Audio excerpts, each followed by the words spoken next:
Amorcée depuis plusieurs décennies, l'industrialisation au Cameroun est restée à un stade embryonnaire malgré les multiples stratégies mises en œuvre par les pouvoirs publics. En dehors des problèmes d'infrastructure et d'énergie électrique qui constituent les obstacles majeurs, les producteurs locaux se plaignent du manque de collaboration entre les différents maillons de la chaîne. Nous pensons que l'ouverture avec des partenaires sérieux peut amener le Cameroun à s'industrialiser. Imaginez-vous, nous avons les écoles de commerce partout. Ces gars-là vont vendre quoi ? Quand c'est pour vendre les produits qui viennent d'ailleurs, ils sont très forts. Pourquoi ces gars ne viennent pas auprès des PME, par exemple, se mettre ensemble, même comme partenaires? C'est-à-dire, je m'occupe de la production, on s'occupe de la distribution. Ceux qui sont nous seront forts ensemble. Dès qu'on aurait vendu, on commence à s'acheter des équipements progressivement. C'est aussi un moyen de s'industrialiser. Entre autres obstacles, l'accès difficile au financement et le manque d'encadrement des producteurs. Il n'y a pas de banque de développement au Cameroun pour l'heure, à ma connaissance. Toutes les banques qui sont là, c'est pour se faire du fric. C'est des banques commerciales ainsi de suite. Les banques de développement, en fait, ne vous harcèlent pas avec le remboursement le premier mois. On vous laisse le temps de vous installer avec un différé, le temps de vous installer et puis commencer à rembourser. Au Cameroun, je n'en connais pas assez.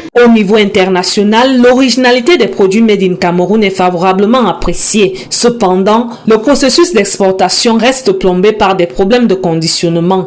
On a un problème d'emballage. Les emballages nous reviennent un peu chers. Parce que si nous voulons faire comme nos frères européens, leurs emballages sont un peu sophistiqués par rapport aux nôtres. Si le gouvernement peut un peu nous épauler, ça va être très bien par rapport au Made in Cameroun. Pour accélérer le processus d'industrialisation, des structures telles que le PACOM, le Bureau de mise à niveau, l'Agence de promotion et la Banque des PME ont été créées. Malheureusement, le fonctionnement de ces institutions constitue également un obstacle. Qu'est-ce qui coûte à l'État de venir toucher le producteur directement? Mais entre-temps, on te met beaucoup de choses en route. À un moment, si tu n'atteins, tu n'es même pas atteint.